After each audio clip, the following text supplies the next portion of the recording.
Thanks very much for the introduction, Ruth.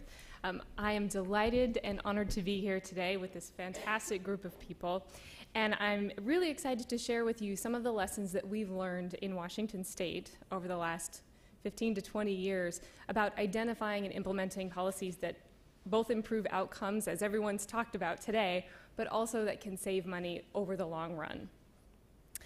The Institute for Public Policy in Washington State was founded by the legislature in 1983 as a wholly nonpartisan general purpose research unit to benefit the Washington State legislature. We get all sorts of assignments. Most of them come from policy or budget bills in the legislature, and some of them come directly from our board.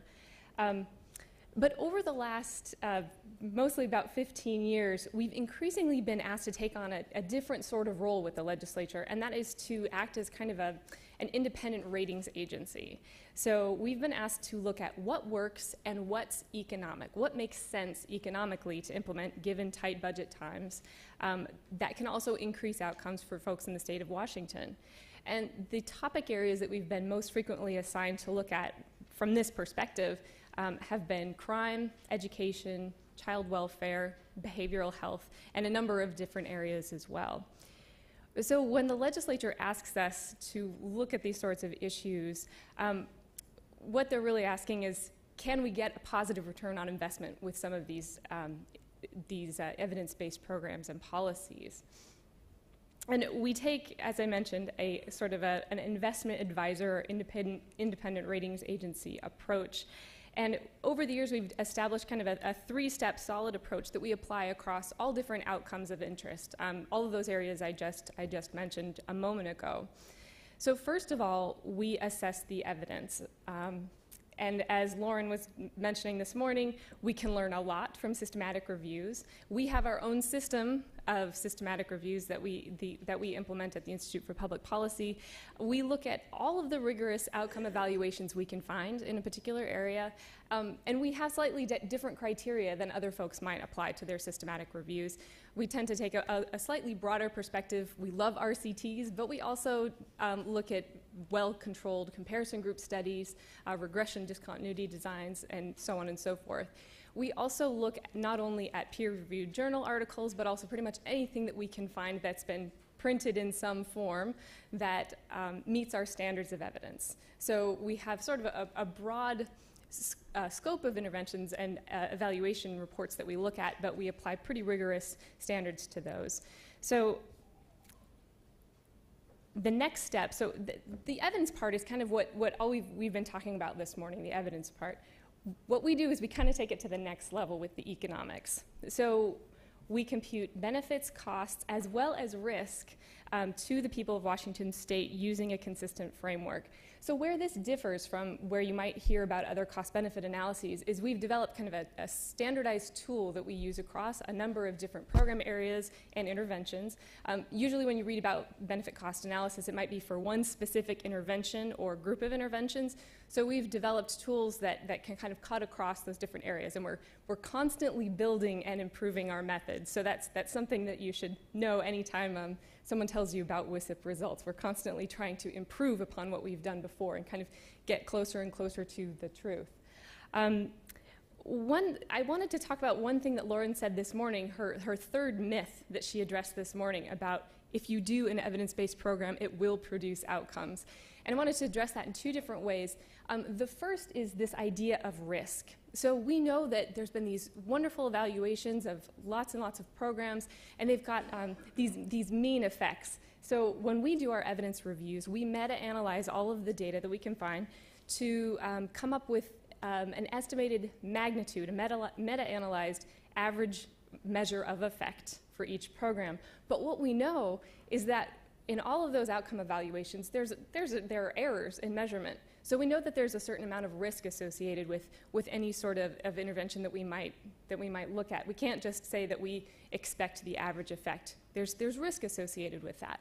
In addition, there are other things we don't know about the costs of interventions where we make our best guess given the evidence, but costs in the real world may vary a little bit. So we go a step further, even in terms of the economics, to estimate, on average, what proportion of the time would we expect an intervention to actually at least pay for itself or break even. And that's another measure of economics that we provide to our state legislature, besides just the sort of mean expected effects. The third step is a more recent development that we've started using, and it's thinking about a whole portfolio of investment options. So it really does come from kind of an investment advisor background. You don't want to put all of your eggs in one basket, as a personal investor or as a government entity that's paying for programs. You want to spread your risk across a number of different programs, and also think about the variety of different populations that you could target if you do sort of distribute your investment across a number of different intervention strategies. So when we do these portfolio analyses, we kind of set up scenarios for state legislators and their staff, and we say, well, what would happen to statewide outcomes on average if we were to do this group of interventions, and not just focus on the impact of one intervention, but thinking about going across a number of different interventions, and also thinking about sort of the time dimension. So if you do a number of interventions that are expected to have very quick outcomes and very quick benefits associated with those outcomes, are there other interventions you can do that'll have longer term effects, and you can kind of use those to balance each other over time? Kind of creates a more attractive investment portfolio. So this is an example of one of our what we call consumer reports lists. We have a standardized way that we write up our results for the state legislature. And more recently, we have updated our website so that what you see on the right-hand side of the screen there is a snapshot from our website, where we currently have all of our most recent findings for all of the program areas which we've investigated in the past. So we used to produce these one-off reports, and some of you might be familiar with those PDFs that got emailed around. So as demand for those kinds of results grew over time, particularly from outside of Washington State, we started posting those most recent results on our website. And they do get updated and changed a couple of times a year as our methods improve and as we get better and better information about intervention effectiveness or costs of program implementation. So those are dynamic results that are constantly being updated. So I wanted to give you one specific example of a program that's being done in Washington State that we heard about from David Olds earlier this morning, the Nurse-Family Partnership.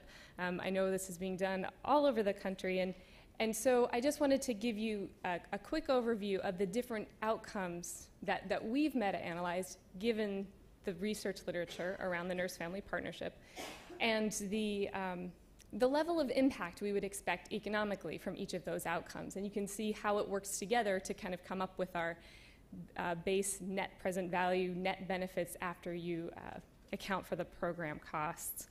So first of all, David showed us some evidence of reduced child abuse and neglect, actual reports to CPS. And in our reading of the research literature, we think that leads to lower costs to the child welfare system, as well as lower rates of victimization, to the tune of about $1,000 per family.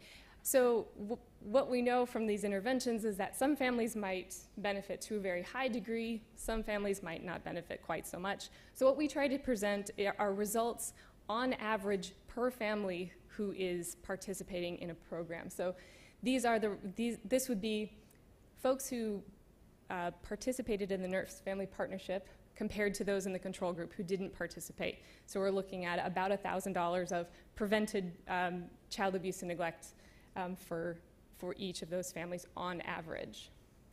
We also think that the Nurse-Family Partnership increases educational attainment for both mothers and kids to the tune of about $24,000. Increased educational attainment, according to the best economic literature we can find, leads to higher earnings later in life.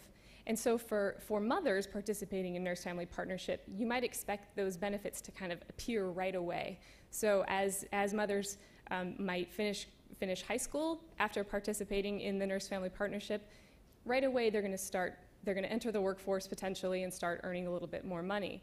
Whereas for kids whose mothers are participating in the Nurse-Family Partnership, we wouldn't expect those benefits to really start until they enter the workforce in their late teens or early 20s. So you can kind of start thinking about how these benefits would really occur over the long run, the whole life cycle of a family. The other thing I should note about that particular number is that that is present valued back into 2012 dollars. So we're thinking over the time horizon, we might expect kids to make a huge amount more money way out when they're age 30 or 40, but because we value today's dollars more than we do those 30 or 40 years out, we present value those back to today's dollars at the time of investment into the program. We also think that criminal justice system and victims are prevented to the tune of about $5,000 for both mothers and kids combined as a result of the program. And we actually think that, based on our reading of the research, that kids who participate in the program are actually more likely to use special ed or grade retention services. And that's not a value judgment, that's not a good thing or a bad thing necessarily, but it does cost money if those kids are using those kinds of services at higher rates. So we put that as a negative benefit. And finally, the other impacts of the program include lower public assistance costs and lower health care costs of about $3,000, leading to overall benefits of about $27,000 per family and a cost of around $10,000 per family. And those cost data are actually from Washington State implementation data, given the average length of stay in the program, and given the fact that some folks drop out early, some folks use the entire 2.5-year service, and so on and so forth. So finally, we come to a bottom line of about $17,000 per family that we might expect to come back to society from the Nurse-Family Partnership. And another thing to mention here is that we're not just talking about dollars that might come back to taxpayers. We're talking about all of society. So we're talking about the earnings that are coming directly back to the children and the mothers. We're talking about taxpayer savings from lowered child welfare and criminal justice costs, and also impacts on other folks in society like avoided crime victims. So the last step of the economic analysis that we do is that risk analysis I mentioned. So this is the result of 1,000 Monte Carlo simulation runs. And what we do is we compute a net present value, a single value for each of 1,000 runs, varying a number of different parameters randomly for each run.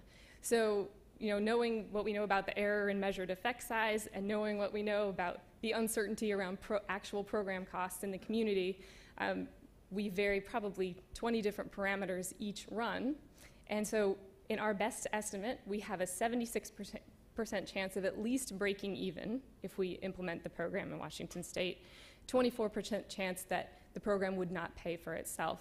So given those two statistics, an average of return of about $17,000 per family, 76% break-even point, we would say this is probably a pretty good investment for Washington State. So that's the kind of information the Washington State Legislature is asking us for. Let's see. So I just wanted to throw up a few prevention programs kind of across a number of different contexts.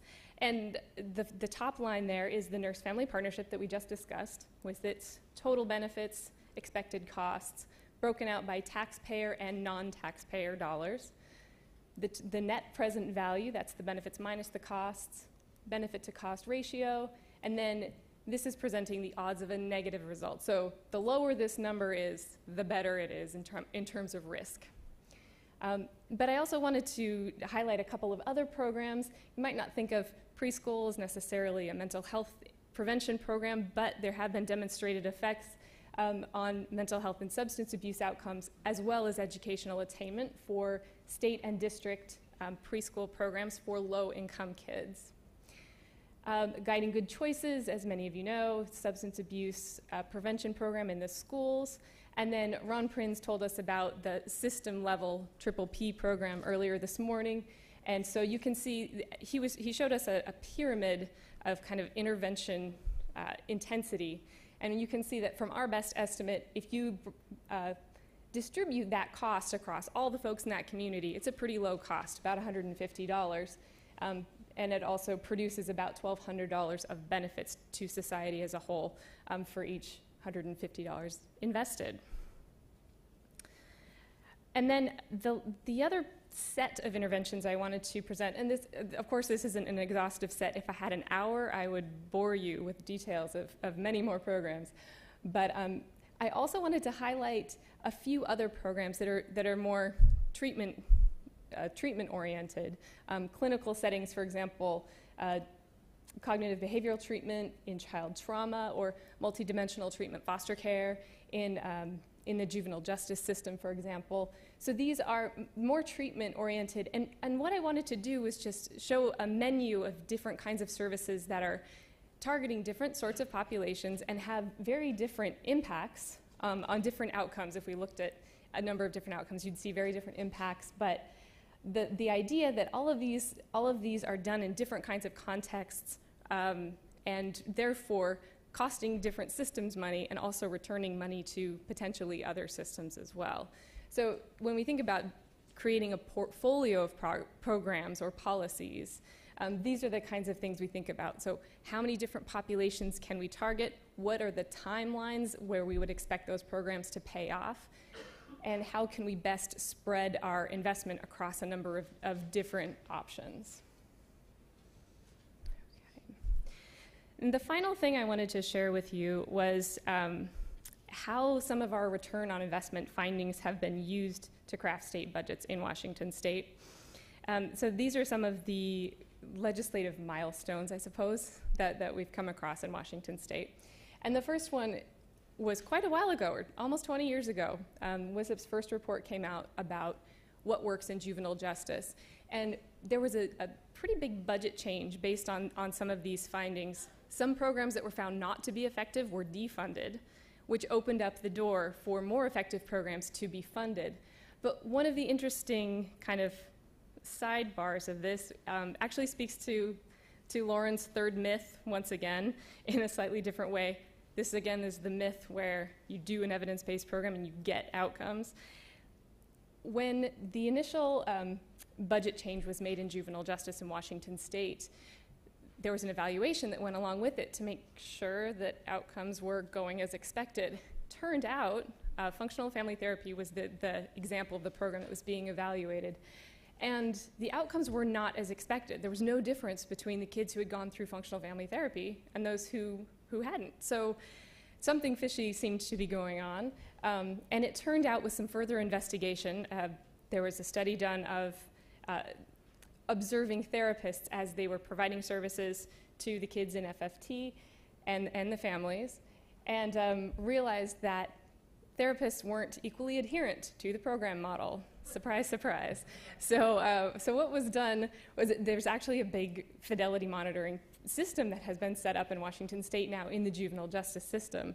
And so there are now actually methods to supervise and train providers so that if they're not doing what they're supposed to be doing in a monitoring sort of sense, then they can be retrained, maybe moved to a different area, whatever's appropriate in that particular situation. So that was kind of that was a pretty huge policy change in Washington State. 2000, a similar report was done in adult corrections that led to another budget change.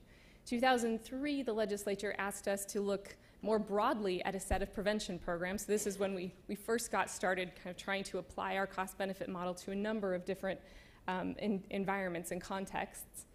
And then in 2005, this is where our portfolio analysis really got started.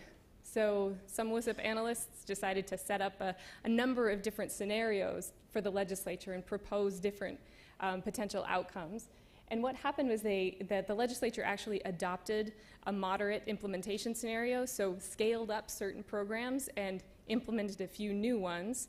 I think it was about $2 billion investment, and wound up taking a prison off of the forecast for 2020. So the results of the increased investment were that it was predicted we would need fewer prison beds in Washington State by 2020.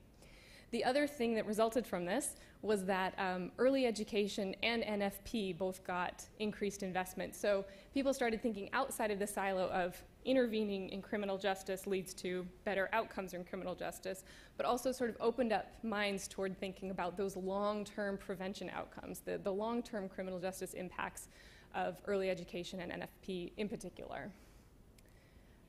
In 2009, did a bunch of work in K-12 education policy around class sizes, full-day kindergarten, increased per pupil expenditures, looking at the impacts of those.